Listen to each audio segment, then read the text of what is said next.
بسم اللہ الرحمن الرحیم۔ السلام علیکم سامعین، امید کرتی ہوں کہ آپ سب خیریت سے ہوں گے اور ہمارے اس ناول کو خوب انجوائے کر رہے ہوں گے۔ ہمارے اس ناول کا نام ہے بخت۔ یہ تحریر ہے مہرالنساء شامیر کی۔ چلیے جی ہماری آج کی ایپیسوڈ شروع کرتے ہیں۔ وہ اس وقت کمپنی کے آفس میں بیٹھے تھے۔ کورٹ سے واپسی پر وہ روز یہیں آتے تھے۔ ان کا کوٹ اسٹینڈ پر ٹنگا ہوا تھا۔ آنکھوں پہ اینک لگائے وہ اس وقت کسی فائل پہ نظر جمائے بیٹھے تھے جب ان کا موبائل تھر تھر آیا۔ انہوں نے ذرا کی ذرا نظر اٹھا کر ٹیبل پہ رکھے موبائل کی طرف دیکھا جہاں ان نون نمبر کالنگ دکھا رہا تھا۔ کال اٹینڈ کر کے انہوں نے موبائل کان سے لگا لیا تھا۔ ہیلو، السلام علیکم، وہ کال پک کرتے بولے تھے۔ جی میں راز سلطان بات کر رہا ہوں، آپ کون؟ دوسری طرف شاید تعارف کروایا گیا تھا۔ اچھا فہیم مرزا، کہیے کیسے مزاج ہیں آپ کے؟ دراصل صبح آپ کا پیغام پہنچایا گیا تھا میری سیکرٹری نے، لیکن میں مصروف تھا تبھی کال نہیں کر سکا۔ معذرت، انہوں نے شائستگی سے معذرت کی تھی۔ فون کی دوسری جانب کچھ کہا گیا تھا۔ وہ ذرا دیر کو خاموش ہو گئے تھے، شاید مقابل کے الفاظ ذہن میں جذب کرنا چاہ رہے تھے۔ دیکھیے فہیم صاحب، میں نے آپ کو ایک بار پہلے بھی یہ بات بتا چکا ہوں اور آج پھر ایک بار بتا دیتا ہوں، میں ہیون نہیں بیچوں گا۔ وہ میرے بچوں کا حق ہے، وہاں جو رہتے ہیں وہ بھی میری اولاد ہے، لہٰذا آپ میری یہ بات اپنے ذہن میں بٹھا لیجئے کہ میں وہ جگہ نہیں بیچوں گا۔ ایک لفظ پہ زور دے کر بولا گیا تھا۔ مارکیٹ پروپوزل سے ڈبل کی بات کرتے ہیں نا آپ؟ میں وہ جگہ ساری دنیا کے بدلے میں بھی نہیں بیچوں گا۔ آئندہ اس معاملے میں مجھ سے بات مت کیجیے گا، خدا حافظ۔ انہوں نے اگلے کی بات سنے بغیر کال کاٹ دی تھی۔ ان کا موڈ خراب ہو گیا تھا۔ انہوں نے اینک اتار کر ٹیبل پہ رکھ دی تھی، سر پاور چیئر کی پشت سے ٹکا لیا تھا۔ اسی وقت ان کے آفس کے دروازے پہ ہلکی سی دستک ہوئی تھی، جیسے کسی نے 2 انگلیوں سے دروازے کو ہلکا سا بجایا ہو۔ وہ کرنٹ کھا کر سیدھے ہوئے تھے۔ یہ دستک تو وہ لاکھوں میں بھی پہچان سکتے تھے۔ وہ اتنے حیران تھے کہ اجازت اندر آنے کی ہی نہ دے سکے۔ دروازے کے پار کھڑے شخص کو شاید اجازت کی ضرورت بھی نہیں تھی۔ وہ دستک دینے کے ساتھ ہی 10 سیکنڈ بعد ہی دروازہ کھول کر اندر داخل ہو گیا تھا۔ نوارد دراز قد تھا، آنکھیں سیاہ تھیں چمکتی ہوئی، ذہین بال ماتھے پہ بکھرے تھے۔ رنگت صاف چیک شرٹ اور جینز میں ملبوس نوجوان کو دیکھ کر معراج اپنی جگہ سے اٹھے تھے۔ اس کو دیکھتے ہی آنکھوں میں چمک اتر آئی تھی اور ان میں شناسائی سی جاگی تھی، محبت سی نظر آئی تھی۔ وہ مسلسل مسکرا رہے تھے، وہ بھی مسکرایا تھا۔ مسکراتے ہوئے اس کے دونوں گالوں میں گڑا بنتا تھا۔ میں نے اندر آنے کی اجازت نہیں دی، وہ خفگی سے بولے تھے۔ جیسے کہ مجھے اجازت کی ضرورت ہے، وہ آئیبرو اچکاتے ہوئے وہیں سے بولا تھا۔ اب وہ نوجوان ان کے قریب پہنچ کر ان سے بغلگیر ہوا تھا۔ معراج کافی دیر تک اس کو یوں ہی سینے سے لگائے کھڑے رہے اور تھوڑی دیر بعد اس کو خود سے الگ کیا تھا۔ اب زخم کیسا ہے؟ ریکور کر رہے ہو نا؟ وہ اس کو دیکھتے ہوئے فکر مندی سے پوچھ رہے تھے۔ میں ٹھیک ہوں جج صاحب، بہت ڈھیٹ جان ہوں، اتنی جلدی نہیں مرنے والا۔ ویسے ابھی کوئی کہہ رہا تھا کہ مجھے اجازت لے کر آنا چاہیے تھا، اپنے مخصوص ٹھہرے ہوئے لہجے میں وہ کہہ رہا تھا۔ اس کی آواز بہت اچھی تھی، ایسی آواز جسے کئی گھنٹے بغیر بور ہوئے سنا جا سکے۔ بکو مت، سوچ سمجھ کر بولا کرو۔ انہوں نے ڈپٹا تھا، ساتھ ہی اس کو بیٹھنے کا اشارہ کیا۔ وہ ان کے سامنے والی کرسی پہ ریلیکس سا بیٹھ گیا تھا۔ عمر، تمہیں یہاں نہیں آنا چاہیے تھا، کورٹ آ جاتے یا مجھے بلا لیتے کہیں۔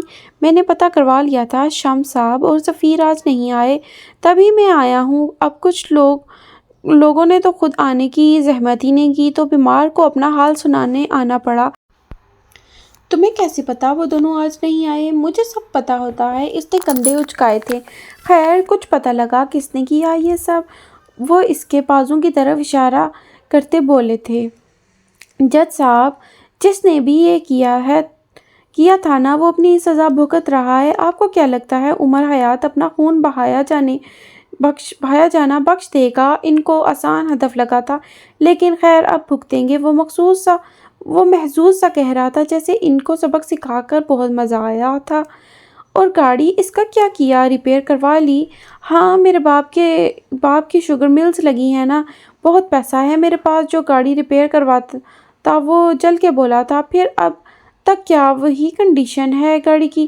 اب میں نے یہ بھی نہیں کہا، وہ شیطانی مسکراہٹ سے بولا تھا۔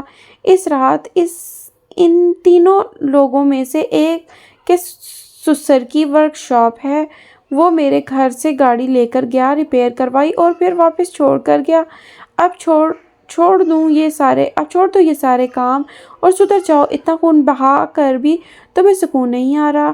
خواہ مخواہ کسی سے دشمنی کرتے ہو؟ اس بار تو خدا کا شکر ہے تم بچ گئے، اگلی بار کی کوئی گارنٹی نہیں ہے بیٹے۔ ان کے لہجے میں واضح فکرمندی تھی۔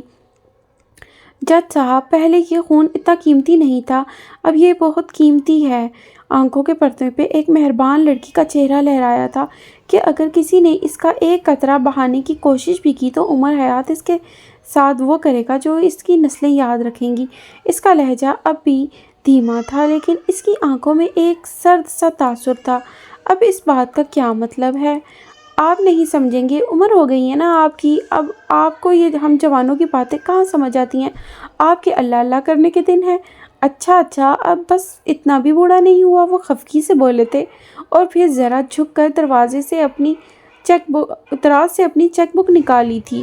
عمر خاموشی سے ان کو دیکھ رہا تھا اور اب وہ ایک چیک پہ کچھ رقم درج کر رہے تھے۔ عمر کے لب بھیج گئے تھے، وہ اٹھ کھڑا ہوا تھا۔ اب مجھے جانا چاہیے، وہ سپاٹ سا بولا تھا۔ مہراج نے چیک اس کی طرف بڑھایا تھا۔ یہ لیتے جاؤ، میں خود آ کر دے جاتا، لیکن ذرا مصروف تھا۔ ان کے چہرے پہ بس سادگی تھی۔ یہ نہیں آیا تھا، آپ جانتے ہیں مجھے۔ کنکھیوں سے چیک کی جانب دیکھتا وہ بولا تھا، مجھے یہ بالکل بھی پسند نہیں، اور نہ ہی میں یہ رقم خرچ کرتا ہوں۔ آپ کے بچے ہیں، یہ رقم ان کا حق ہے۔ وہ جھنجھلایا سا تھا۔ مہراج خاموشی سے اپنی جگہ سے اٹھے تھے اور اس کے سامنے آ کر کھڑے ہوئے تھے۔ وہ کاغذ کا ٹکڑا اس کی شرٹ کی جیب میں رکھا اور اپنے دونوں ہاتھ اس کے کندھے پہ رکھے تھے۔ یہ سب تمہارا حق ہے، اور اپنے حق سے پیچھے ہٹنا بزدلی ہوتی ہے۔ اپنا حق بنا لڑے کسی کو دے دینا قاہر لوگوں کا کام ہوتا ہے۔ تم مجھے اتنے ہی عزیز ہو جتنے میرے باقی بچے۔ تم یہ رقم خرچ کرو یا کچرے کے ڈھیر پہ پھینک دو، مجھے کوئی غرض نہیں ہے، لیکن مجھے یہ رقم دینے سے منع مت کرو۔ وہ نرمی سے کہہ کر خاموش ہو چکے تھے۔ عمر کے تنے اعصاب ڈھیلے پڑے تھے۔ خیر، میں چلتا ہوں، کہیں پہنچنا ہے مجھے۔ وہ بول کر رکا ہی نہیں تھا، تیز قدم اٹھاتا دروازے کی طرف بڑھ گیا تھا، اور اس نے ابھی ہینڈل پہ ہاتھ رکھا ہی تھا کہ اسے اپنے عقب سے مہراج کی آواز سنائی دی، اپنی ماں سے ملنے جاؤ عمر، اسے ضرورت ہے تمہاری، وہ بوڑھی ہو رہی ہے۔ اولاد بڑھاپے کا سہارا ہوتی ہے، اور اس کو بے سہارا مت کرو۔ ان کے لہجے میں سادگی اور خلوص دونوں تھے۔ عمر حیات کی گرفت ہینڈل پہ سست پڑی تھی، اور اس کی آنکھوں میں زخمی سا تاثر ابھرا تھا جسے وہ فوراً چھپا گیا تھا۔ میں اگر ان کے ساتھ ہوتا تو ان کو یہ سننا پڑتا کہ میں گندا خون ہوں۔ اس کا لہجہ ہر قسم کے جذبات سے عاری تھا۔ پھر تو اس بات پہ مہر لگا کے آئے ہو، کوئی گندا خون ہی اپنے ماں باپ کو بڑھاپے میں اکیلا چھوڑتا ہے، ان کو بے سہارا کرتا ہے، لوگوں کو موقع دیتا ہے کہ وہ جیسے چاہیں ان پہ طنز کریں، جیسے چاہیں ان کے ساتھ سلوک کریں۔ جو جوان اولاد طاقت ہوتی ہے، حوصلہ ہوتی ہے، تم اس عورت کا حوصلہ توڑ آئے ہو عمر، اس کی طاقت چھین آئے ہو۔ کسی سے اس کا کچھ چھیننا ظلم ہوتا ہے، تم ظالم بن گئے ہو بیٹے۔ عمر کا چہرہ لٹھے کی مانند سفید ہو گیا تھا، جیسے کسی نے جسم سے سارا خون نچوڑ لیا ہو۔ وہ جھیل سکتی ہیں، انہوں نے اس سے زیادہ جھیلا ہے، وہ مڑے بغیر بولا تھا اور دروازہ کھول کر نکل گیا تھا۔ پیچھے مہراج نے افسوس سے سر ہلایا تھا۔ نفیسہ ٹھیک کہتی ہیں، عمر ہٹ دھرم ہے۔ سلطان منزل کا لاؤنج اس وقت بے ترتیبی کا شکار لگ رہا تھا۔ صوفے کے کشن نیچے گرے پڑے تھے، سامنے شیشے کی منزل پہ کئی طرح کے سنیکس کے پیکٹ ادھکھلے پڑے تھے، اور کچھ خالی پیکٹس نیچے پڑے اپنی بے قدری کو رو رہے تھے۔ آج ویکینڈ تھا، خالد سلطان آج گھر پہ تھی، حسن اور وہ لاؤنج میں بیٹھے کوئی ڈرامہ دیکھ رہے تھے، ساتھ ساتھ تبصرے بھی کیے جا رہے تھے۔ اماں کسی کام میں مصروف تھیں، ورنہ لاؤنج کی یہ حالت دیکھ کر وہ جوتا اتارنے سے گریز نہ کرتی۔ مہر آج کل اپنے کمرے سے بہت کم نکلتی تھی۔ حالے نے بھی اس کو زیادہ فورس نہیں کیا تھا، وہ اس کی ناراضگی سمجھتی تھی۔ دیکھو دیکھو ذرا اس منحوس عورت کو، اب اگر لڑکا مان ہی گیا ہے، راضی ہو ہی گیا ہے شادی کے لیے، تو اتنا ایٹیٹیوڈ کیوں دکھا رہی ہے؟ یہ حسن تھا جس کو یہ ہیروئن پہلے دن سے ہی ناپسند تھی۔ تمہیں کیا تکلیف ہے حسن غلام؟ اس کی زندگی ہے، جس سے مرضی شادی کرے۔ ویسے بھی یہ لڑکا مجھے ذرا نہیں پسند۔ اس نے کھلم کھلا ناپسندیدگی کا اظہار کیا تھا۔ وہ باقی دنوں کے برعکس گلابی رنگ کے ڈھیلے ڈھالے ٹراؤزر شرٹ میں ملبوس تھی، بالوں کو گول مٹول باندھ رکھا تھا، غرض کہ آج وہ ہر لحاظ سے سنڈے منا رہی تھی۔ اس کے ابھی اتنے برے دن نہیں آئے جو تم بھی اس کو پسند کرنے لگو۔ شیر ویسے بھی شیرنیوں کو پسند کرتے ہیں، تم جیسی بکریوں کو نہیں۔ ہیلو گائز، ہارون کی آواز پہ ان دونوں نے مڑ کر دیکھا تھا۔ حالے دل سے مسکرائی تھی اور اپنے قریب اس کے لیے جگہ بنائی تھی۔ وہ بھی اس کو دیکھ کر مسکرایا تھا۔ ہتھیلی کی بند مٹھی اس کی بند مٹھی سے ٹکرائی تھی اور اس کے ساتھ ذرا سے فاصلے پہ بیٹھ گیا تھا۔ اس نے سیاہ ٹی شرٹ کے ساتھ نیلی جینز پہن رکھی تھی۔ وہ حالے سے دور نہیں بھاگنا چاہتا تھا۔ اس نے محبت کی تھی، کوئی گناہ نہیں کیا تھا جس کو چھپایا جائے یا جس سے نظریں چرائی جائیں۔ محبت نہیں ملی تو ملی، وہ تکلیف الگ سہی، لیکن اس کو اپنی اور حالے کی دوستی عزیز تھی۔ تم نے پھر یہ ڈرامہ لگا لیا ہے، پتہ بھی ہے اس کا ہیرو کتنا زہر لگتا ہے مجھے، گندی آنکھوں والا۔ ہارون اس کے ہاتھ میں پکڑے باؤل سے چپس اٹھاتے بولا تھا۔ خیر تم سے تو زیادہ ہی پیارا ہے، کہاں میری گرے آنکھیں اور کہاں یہ بہنگا؟ کمال کرتی ہو تم بھی حالے، اس کا رنگ تو دیکھو تم کتنا صاف ہے، اسکن کتنی فیئر ہے، اتنی کلیئر اسکن تو لڑکیوں کی بھی نہیں ہوتی۔ وہ ٹی وی پہ نظریں جمائے بولی تھی، یا اللہ، اب یہ دن بھی دیکھنے کو رہ گیا تھا کہ تم مجھے میرے سانولے رنگ کا تانا دو، میں تمہیں سو کروں گا۔ وہ گویا دہائی دینے والے انداز میں بولا تھا۔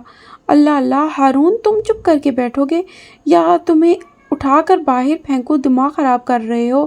کتنی بار میں نے تمہیں کہا ہے یہ عربی میرے سامنے مت بولا کرو، مجھے نہیں سمجھ آتی۔ ویسے میرا قد 5 فٹ 4 انچ ہے۔ حسن کی سنجیدہ آواز پہ حالے اور ہارون نے اچنبھے سے اس کو دیکھا تھا تو حالے کے آئیبرو تفکر سے سکڑے تھے۔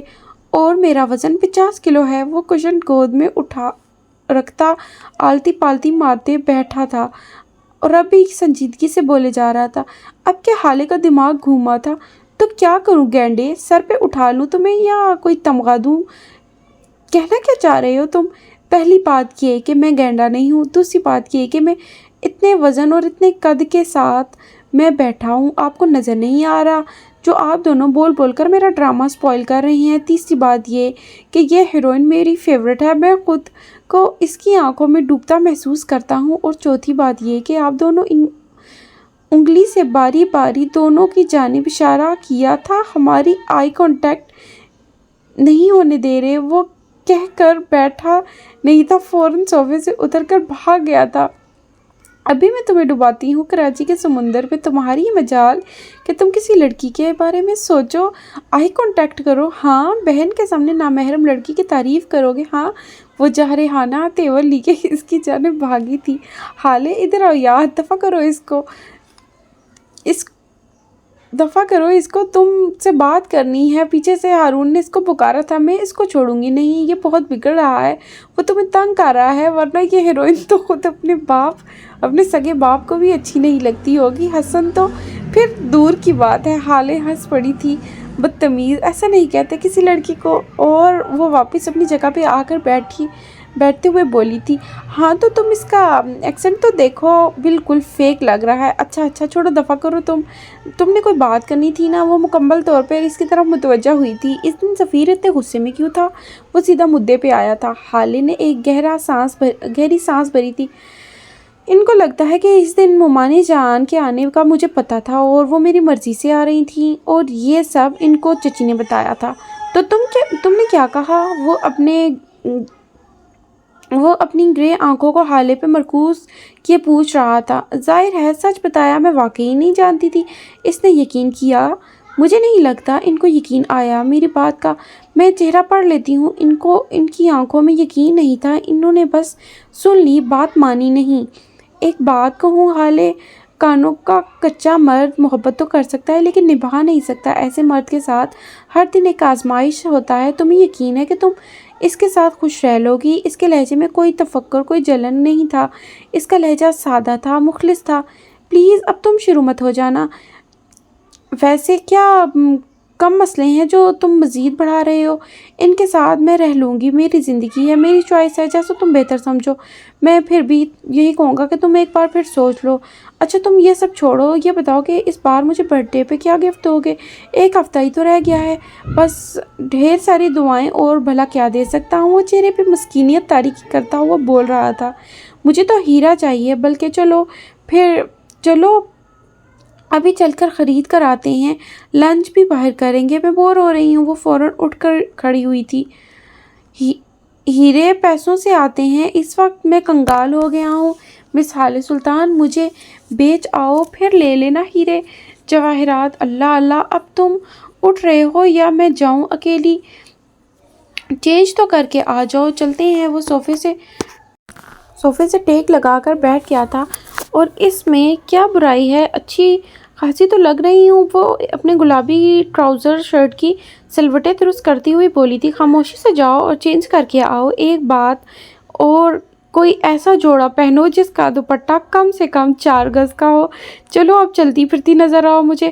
وہ اس کو تپانے کو بولا تھا۔ کہیں جا رہے ہو تم دونوں؟ لانچ کے دہانے پر کھڑے سفیر کی آواز پہ حالے نے مڑ کر دیکھا تھا، جبکہ ہارون نے نگاہیں ٹی وی پہ جما لی تھیں۔ آنکھوں کی شوخی غائب ہو چکی تھی، مسکراہٹ کی جگہ اب لب بھینچ لیے گئے تھے۔ جی ہم شاپنگ کرنے جا رہے ہیں، حسن بھی ساتھ جائے گا، اور بچوں بھی۔ آپ آنا چاہیں گے؟ سفیر کو آفس جانا ہوگا حالے، وہ مصروف سا بندہ ہے۔ تم جاؤ چینج کر کے آؤ، ہم لیٹ ہو رہے ہیں۔ اس نے اب بھی اس طرف نہیں دیکھا تھا، یا شاید وہ دیکھنا ہی نہیں چاہتا تھا۔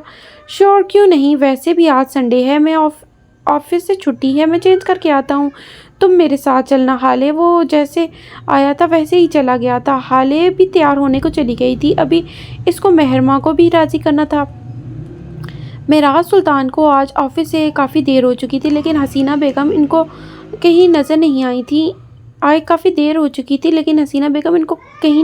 آئی تھی۔ انہوں نے ملازمہ کو کہہ کر انہیں بلوایا تھا، وہ اب بھی ان کے آنے کا انتظار کر رہے تھے۔ اسی وقت وہ کمرے میں داخل ہوئی تھی۔ وہ تکی سی، بجھی سی لگ رہی تھی۔ معراج نے ان کو فکر مندی سے دیکھا تھا۔ آپ کب آئے؟ پانی لاؤں آپ کے لیے؟ انہوں نے کھڑے کھڑے پوچھا تھا۔ معراج خاموشی سے ان کو دیکھتے رہے تھے اور بولے نہیں مجھے کچھ نہیں چاہیے، آپ بیٹھیں، بات کرنی ہے ہمیں۔ وہ ان کو کندھوں سے پکڑ کر صوفے پر بٹھاتے ہوئے بولے تھے، کیا بات کرنی ہے؟ صبح جو بات ہوئی ہے کیا وہ کم ہے جو اب مزید بات کریں گے آپ؟ وہ تلخ لہجے میں بولی تھی۔ کیا ہوا ہے بابا جان؟ کیا ہوا ہے؟ صبح بابا نے مجھ سے سفیر اور حالے کے رشتے کی بات کی تھی اور میں نے ہاں کر دی۔ اس میں ایسی بھی کیا غلط بات ہے؟ ظاہر ہے ہم نے حالے کی شادی کرنی تو ہے نا، اور مہرماں اس کا کیا؟ وہ پسند کرتی ہے سفیر کو، اور یہ رشتہ اس کا حق ہے۔ آپ میری بیٹی کا حق کسی اور کو کیسے دے سکتے ہیں؟ یہ نہیں ہونے دوں گی میں۔ اب آپ کو بابا سے بات کرنی ہی ہوگی اور اس رشتے سے انکار کرنا ہوگا معراج، ورنہ ہم دونوں میں بہت دوریاں آ جائیں گی۔ کیا ہم دونوں میں دوریاں نہیں ہیں؟ ہم کئی دن ایک دوسرے سے کام کے علاوہ کوئی بات نہیں کرتے۔ آپ مجھے وقت نہیں دیتی، میری خدمت تو دور کی بات ہے، آپ میری بنیادی ضروریات تک بھول گئی ہیں۔ ہم دونوں میں ویسے بھی بہت فاصلے ہیں، اگر آپ بڑھانا چاہتی ہیں تو موسٹ ویلکم۔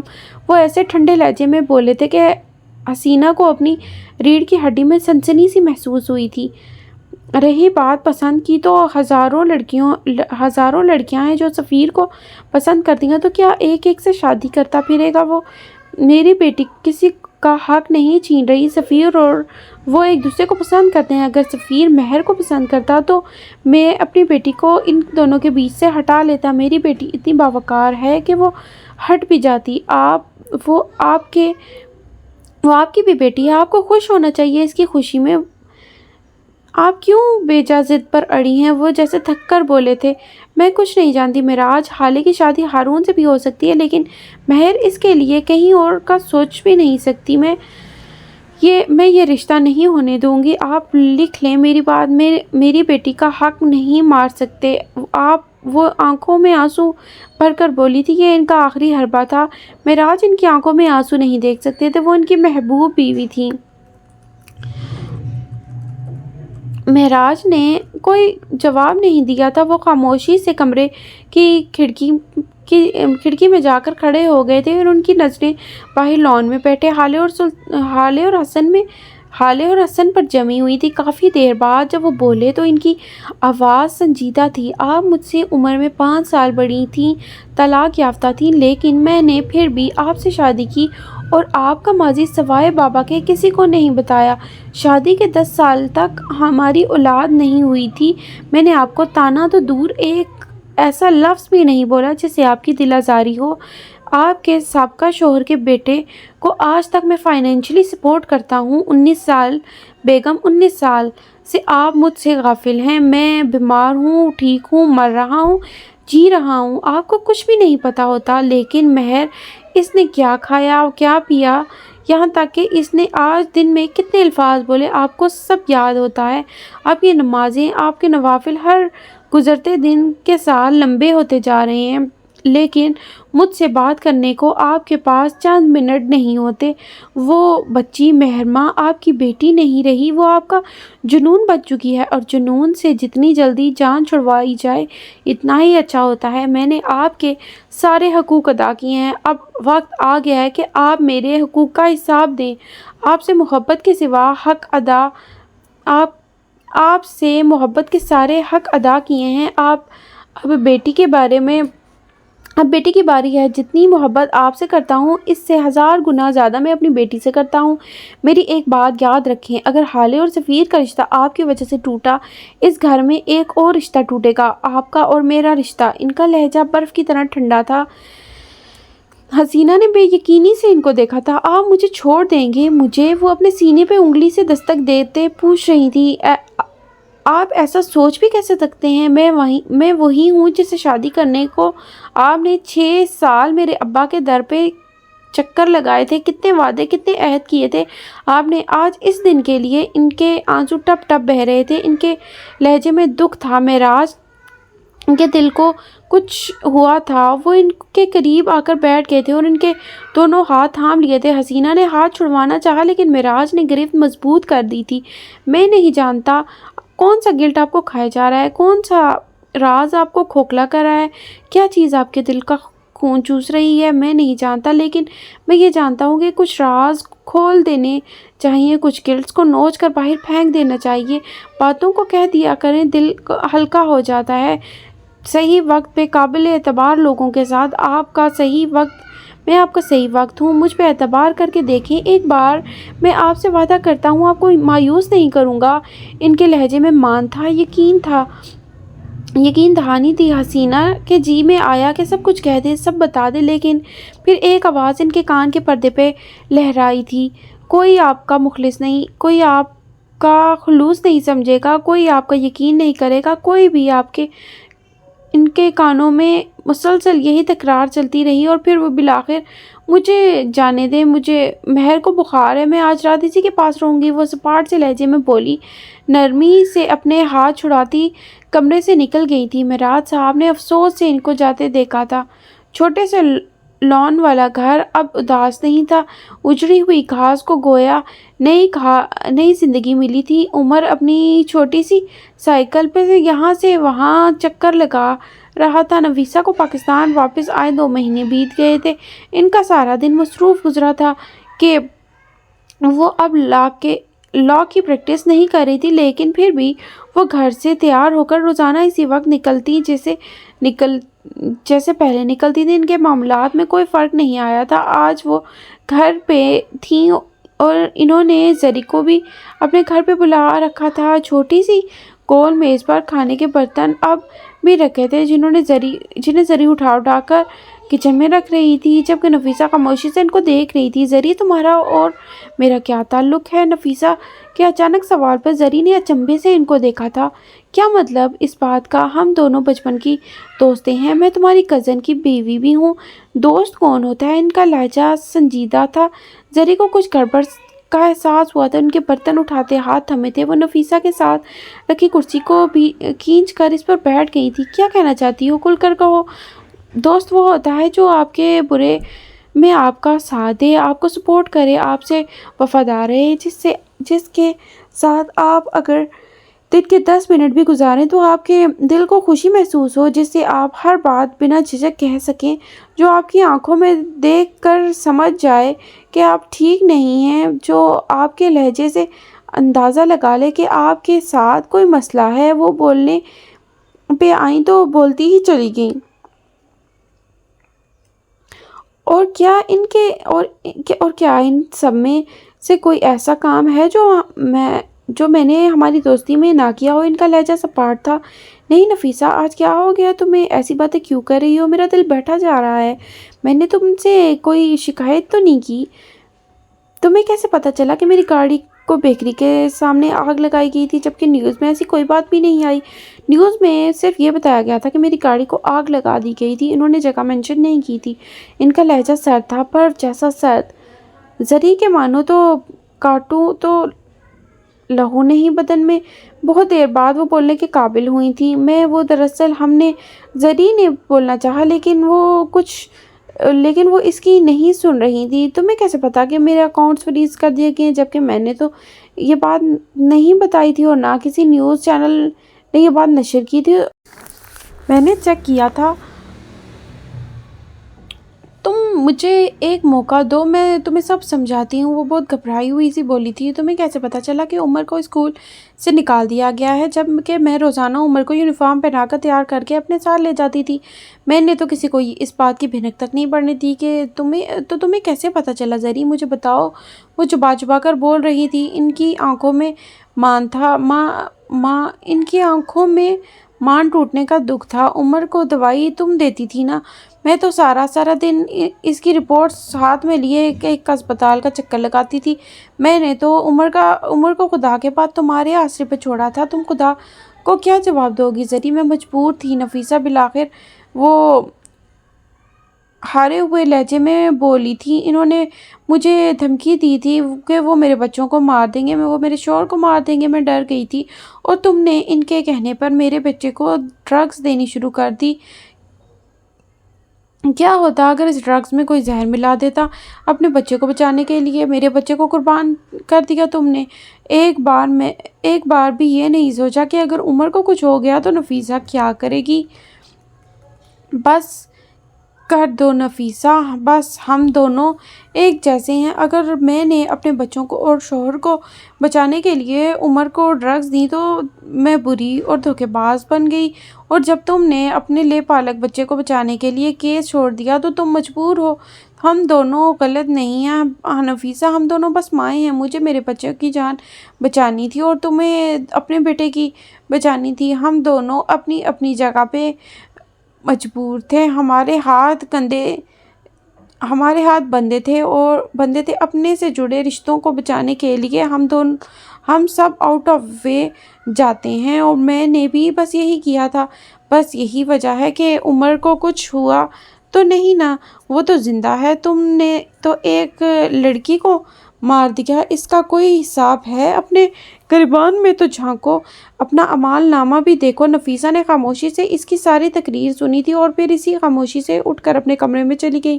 چند منٹ بعد جب وہ واپس آئیں تو ان کے ہاتھ میں کاغذ کا ایک پلندہ تھا، جسے انہوں نے زری کے سامنے ٹیبل پہ رکھ دیا تھا اور خود اسی طرح کھڑی رہیں۔ میں نے کیس چھوڑا نہیں تھا، 2 مہینے بعد کی تاریخ لی تھی۔ وہ لڑکی میری وجہ سے نہیں مری، اس کو قتل کیا گیا ہے۔ اور یہ ہاتھ سے ٹیبل پہ رکھے کاغذوں کی جانب اشارہ کیا۔ اس میں سب ثبوت ہیں۔ تمہیں کیا لگتا ہے کہ 2 مہینے سے میں یہاں جھک مار رہی ہوں؟ نہیں زری، میں اپنی بقا کی جنگ لڑ رہی ہوں۔ 2 ماہ سے تنہا لڑ رہی ہوں میں، اور یہ کاغذات کے پلندے سے ایک کاغذ نکال کر سامنے کیا تھا۔ یہ تمہاری بینک اکاؤنٹس کی ڈیٹیل ہیں۔ پچھلے 5 ماہ سے تمہارے اکاؤنٹس میں 8 لاکھ روپے ٹرانسفر ہوئے ہیں، کہاں سے آئے یہ پیسے؟ تم کہتی ہو تم مجبور تھی، کوئی مجبوری میں کسی کی جان کا سودا کرتا ہے؟ چلو مان لیا تمہیں پیسے لینے پڑے، انہوں نے تمہارے سر پر بندوق نہیں رکھی تھی کہ تمہیں لازمی وہ رقم خرچ کرنی ہے، یہ تمہاری چوائس تھی۔ تم نے میرے عمر کا سودا کیا، اس کو بیچا تم نے۔ تمہارے بچے اس اسکول میں جانے لگے ہیں جہاں عمر جاتا ہے، میرے بچے کی قبر پہ اپنا محل تیار کرنے چلی تھی تم۔ ان کے لہجے میں کوئی غصہ نہیں تھا، نہ وہ چیخ رہی تھی، ان کا لہجہ ٹھنڈا تھا، بے جا ٹھنڈا، بے جان جذبات سے آری۔ اب تم مجھے یہ بتاؤ کہ کتنے میں بیچا ہے میری عمر کا خون؟ ان کی آنکھوں میں زخمی سا تاثر تھا، زری کا رنگ سفید پڑ گیا تھا، ان کا سانس سینے میں اٹکنے لگا تھا۔ یہ میرے بچے کی ضرورت تھی نفیسہ، انہوں نے سر جھکائے بہتے آنسوؤں کے ساتھ اعتراف کیا تھا۔ نہیں زری، یہ تمہارا حسد تھا، تمہاری ضرورتیں بخوشی پوری ہو رہی تھیں، تمہیں زیادہ کے لالچ نے دھوکہ سکھایا، تمہیں وقت سے لڑائی نے جان لینا سکھایا۔ وہ اس کو دیکھتے ہوئے افسوس سے کہہ رہی تھی، مہنگا اسکول، برانڈڈ چیزیں، اچھا کھانا، اچھے جوتے اور کپڑے، کیا یہ سب صرف عمر کا حق تھا؟ یہ عمر کا بخت تھا۔ تم بخت سے نہیں لڑ سکتی زری، یہ واحد چیز ہے جو انسان کے ہاتھ میں نہیں ہے۔ تم حاسد ہو گئی ہو زری، تمہارا حسد، تمہارا شر، یہ سب کچھ تباہ کر دے گا، ختم کر دے گا۔ میرے گھر سے نکل جاؤ، میں کبھی تمہاری شکل بھی نہیں دیکھنا چاہتی۔ دم گھٹ رہا تھا میرا، تمہیں کچھ دیر مزید برداشت کروں گی تو مر جاؤں گی۔ تم مجھے اپنے گھر سے نکالو گی؟ میں تمہاری دوست ہوں نفیسہ۔ نہیں، میں تمہیں اپنے دل سے نکال رہی ہوں۔ گھر سے نکالے ہوئے کو واپس لے لیا جاتا ہے لیکن دل سے نکالے ہوئوں کو نہیں۔ ان کا لہجہ دو ٹوک تھا۔ زری بے اختیار اپنی جگہ سے اٹھ کھڑی ہوئی تھی اور نفیسہ کے دونوں ہاتھ پکڑ لیے تھے۔ میری بات سنو نفیسہ، یہ سب ان لوگوں نے کیا ہے، میں تمہاری دشمن نہیں ہوں، مجھ سے بس غلطی ہو گئی ہے، میں آئندہ ایسی کوئی حرکت نہیں کروں گی، مجھے معاف کر دو، ہم فیملی ہیں یار۔ وہ عمر تم اس بچے کے لیے مجھے چھوڑ دو گی، وہ جس کے بارے میں تم یہ بھی نہیں جانتی کہ وہ جائز بھی ہے یا کسی کا گناہ، تم اس کے لیے اپنا واحد رشتہ کھو دو گی؟ تم خود میں اتنی ہمت رکھتی ہو کہ مجھے کھو سکو؟ میں چلی گئی تو کیا کرو گی؟ تم پاگل ہو جاؤ گی نفیسہ، تمہارے پاس بات کرنے کو کوئی نہیں ہوگا، راز رکھنے کو کوئی نہیں ہوگا، تم دیوار سے سر ٹکراتی رہ جاؤ گی۔ وہ بچہ، وہ آسیب ہے نفیسہ، اسے جان چھڑواؤ، وہ سب کھا جائے گا، سب برباد کر دے گا۔ ان کے لہجے میں تنفر تھا، وہ جلدی جلدی بول رہی تھی، وہ تمہاری ساکھ کھا گیا، اس محلے کے لوگ اب تمہاری عزت نہیں کرتے، یہ تمہارا کیریئر کھا گیا ہے، یہ تمہارا پیسہ کھا گیا ہے، یہ تمہیں بھی کھا جائے گا نفیسہ، ایک دن یہ سب کچھ کھا جائے گا، یہ تمہیں بے آسرا کر دے گا۔ وہ ہذیانی انداز میں چیختی، تیز تیز سے بولتی ہی جا رہی تھی۔ نفیسہ دم سادے ان کو سنے جا رہی تھی۔ یک دم نفیسہ نے اپنے ہاتھ ان سے چھڑوائے تھے۔ اعوذ باللہ من الشیطان الرجیم، تمہارے اندر شیطان آ گیا ہے زری، وہ ٹھنڈے ٹھار لہجے میں بمشکل بول پائی تھیں، اور پھر زری کی کلائی پکڑے ان کو گھسیٹتی ہوئی باہر کی طرف لے جا رہی تھیں، ساتھ ساتھ بلند آواز میں پڑھتی جاتی، نفیسہ میری بات لکھ لو، وہ تمہیں چھوڑ دے گا، ساری دنیا چھین لے گا تم سے۔ وہ چیخ رہی تھی، اعوذ باللہ من الشیطان الرجیم، وہ تمہیں کہیں کا نہیں چھوڑے گا، برباد کر دے گا اس دنیا میں۔ اگر تمہارا کوئی ہے تو میں ہوں، میں تمہاری اپنی ہوں۔ زری جتنی بلند آواز میں کہتی، نفیسہ اس سے زیادہ بلند آواز میں دہراتی جاتی، اعوذ باللہ من الشیطان الرجیم، مجھے چھوڑ دو گی تو کوئی تمہارا نہیں رہے گا، کوئی تمہارا حال نہیں پوچھے گا، کوئی تمہارے ساتھ نہیں کھڑا ہوگا، تم اکیلی رہ جاؤ گی۔ وہ آسیب ہے، کھا جائے گا سب، وہ گندا خون ہے وہ، اعوذ باللہ من الشیطان الرجیم۔ زری کیا کہہ رہی تھی، کیوں چیخ رہی تھی؟ عمر ان کے پیچھے کیوں بھاگ رہا تھا؟ ان کو کچھ سمجھ نہیں آ رہا تھا، ان کو کچھ دکھائی نہیں دے رہا تھا۔ دروازے کے پاس پہنچ گئی، انہوں نے زری کو دروازے کے باہر کیا اور پھر کنڈی چڑھا لی اور چند لمحوں تک اسی دروازے سے ٹیک لگائے لمبے لمبے سانس لیتی رہیں اور چند ہی لمحوں بعد بھاگتی ہوئی اندر گئیں۔ عمر حیران سا ان کو دیکھے جا رہا تھا۔ تھوڑی دیر بعد جب وہ واپس آئیں تو ان کے ایک ہاتھ میں پانی کی آدھی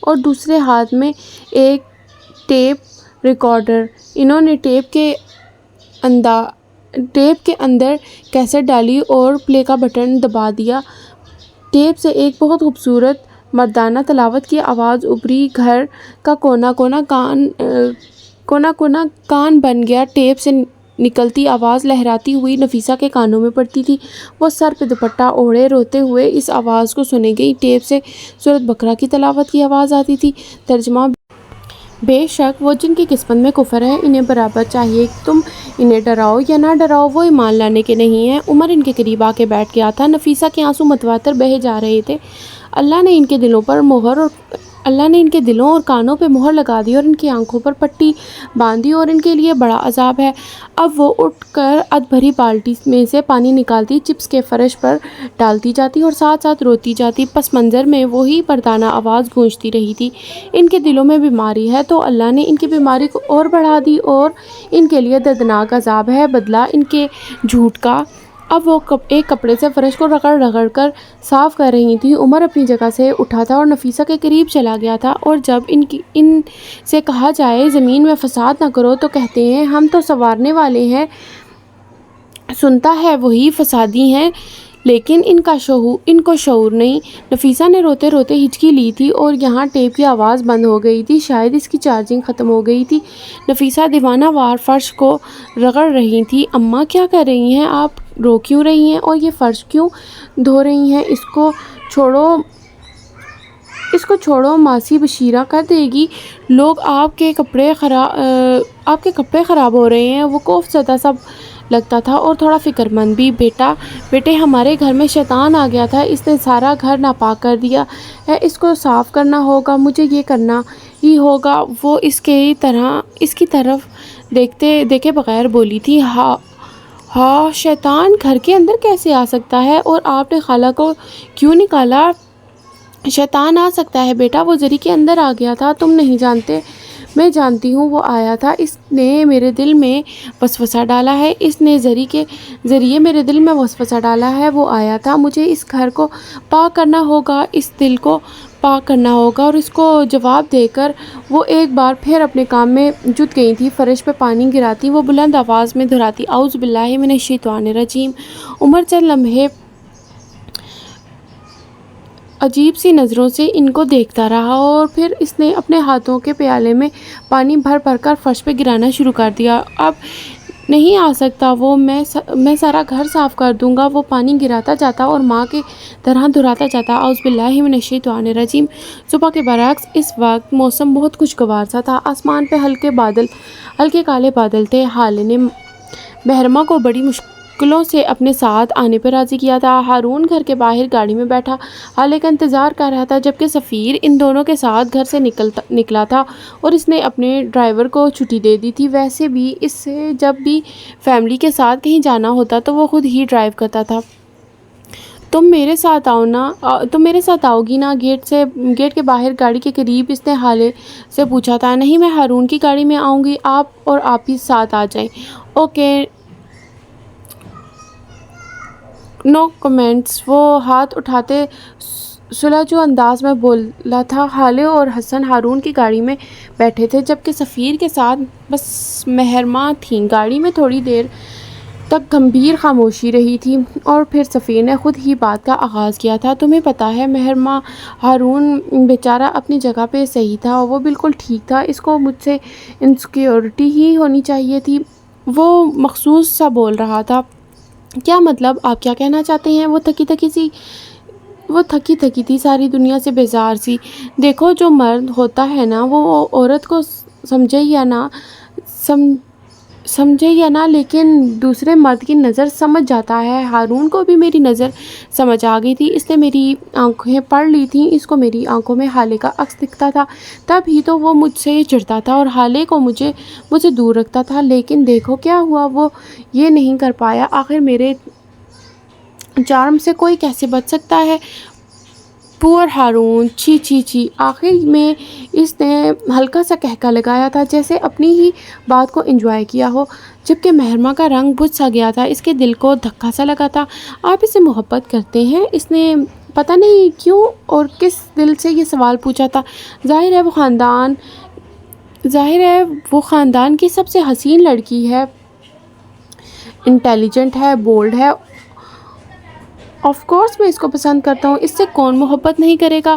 اور حالے کیا وہ بھی یہی جذبات رکھتی ہے آپ کے لیے؟ آپ شور ہیں سفیر سلطان کو کسی کی محبت کی ضرورت نہیں ہے، وہ اگر مجھ سے محبت نہ بھی کرتی ہوتی تب بھی میں اس کو اپنا لیتا۔ تم خود سوچو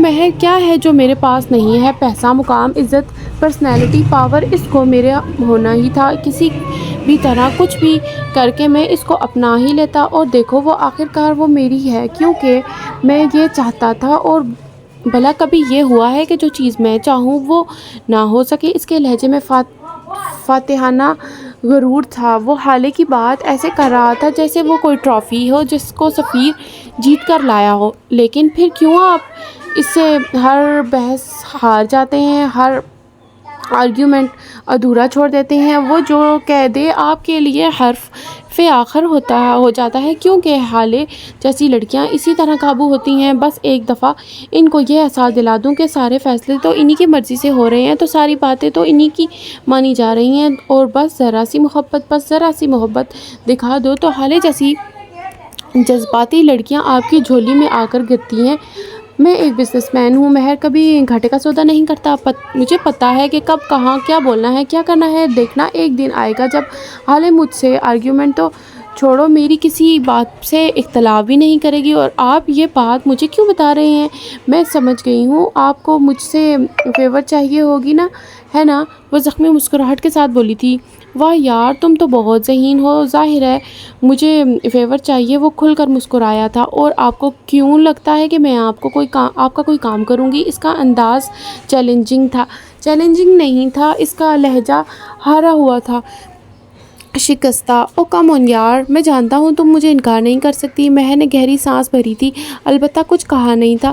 تم بس ممی سے یہ کہہ دو کہ تم مجھ سے شادی نہیں کرو گی، تم کرنا ہی نہیں چاہتی، کر لو گی نا؟ اس نے ایسا مان سے پوچھا تھا کہ مہر انکار نہیں کرنے کی جرات ہی نہیں کر سکی تھی۔ وہ خاموشی سے کھڑکی سے باہر بھاگتی گاڑیاں دیکھنے لگی تھی، ساتھ ان کو گنتی جاتی، 1 2 3۔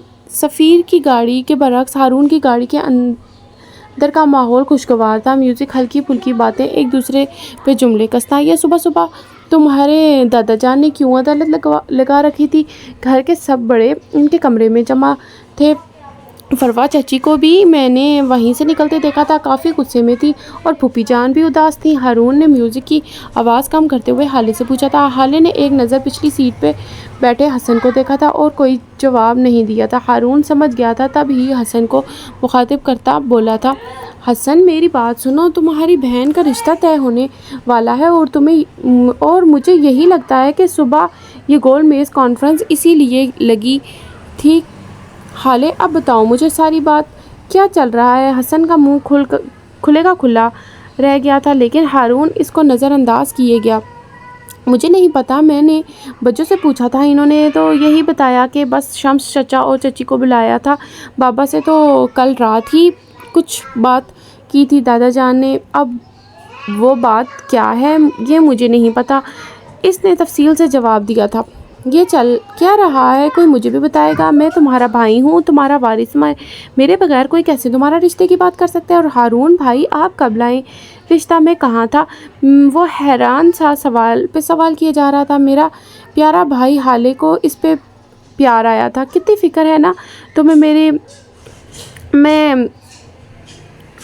میں ایویں ہی تم سے اتنا لڑتی رہتی ہوں، اب پکا تمہیں کبھی تنگ نہیں کروں گی۔ کتنا اچھا ہے نا میرا بھائی؟ ہارون سے تائید چاہی تھی۔ میں رشتہ نہیں لایا، سفیر اور حالے کی بات ہو رہی ہے، وہ سنجیدہ سا بولا تھا، اور ان دونوں کا نام سار لیتے دل 1000 بار ٹوٹا تھا۔ کیا وہ چلایا تھا، نہیں یہ کیسے ہو سکتا ہے، میں یہ نہیں ہونے دوں گا۔ تم سفیر بھائی سے شادی کیسے کر سکتی ہو؟ میں کرنے ہی نہیں دوں گا۔ کیوں نہیں کر سکتی؟ بتانا پسند کرو گے گینڈے؟ وہ تب کے بولی تھی۔ تم ہارون بھائی سے شادی کرو اور رخصت ہو جاؤ۔ سلطان منزل سے آئی سمجھ وہ دو ٹوک لہجے میں بولا تھا۔ ہارون نے مسکراہٹ دبائی تھی جبکہ خالے کو تو آگ ہی لگ گئی تھی۔ میں نے ابھی جوتا اتارنا ہے اور تمہارے سر پہ مارنا ہے۔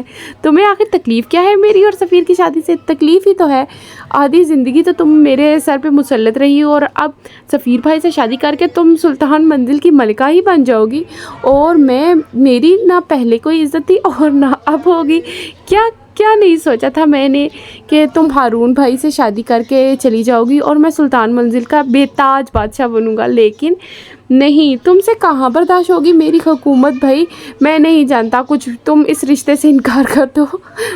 بادشاہ تو تم پھر بھی نہیں بن سکتے، سفیر تم سے بڑا ہے اور اس کی حکومت ہوگی سلطان منزل پہ۔ وہ اس کو تپانے کو بولی تھی۔ ہاں ٹھیک ہے، وزیر ہی بن جاتا، مجھے وہ بھی قبول تھا۔ وہ منہ سور کر بولا تھا۔ بکو مت حسن غلام، چلتی گاڑی سے دھکا دے دوں گی تمہیں۔ اب آواز نہ آئے تمہاری۔ ہاں ہارون تم کیا بتا رہے تھے؟ وہ اس کو ڈپٹ کر ہارون کی جانب متوجہ ہو چکی تھی جبکہ حسن بے بسی سے اس کو دیکھ کر رہ گیا تھا۔ اس کے تو سارے خواب ہی ٹوٹ گئے تھے۔ چلیے جی، آج کی ہماری ایپیسوڈ یہیں تک تھی۔ کل ملیں گے آپ کو ایک نیکسٹ ایپیسوڈ کے ساتھ، اور امید کرتی ہوں کہ آپ کو ہماری سٹوری کا کنٹینٹ اچھا لگ رہا ہوگا۔ تو اگر آپ کو ہمارے اس چینل کا کنٹینٹ اچھا لگ رہا ہے تو پلیز لازمی ہمارے اس چینل کو لائک اور سبسکرائب کر دیجیے۔ شکریہ، اللہ حافظ۔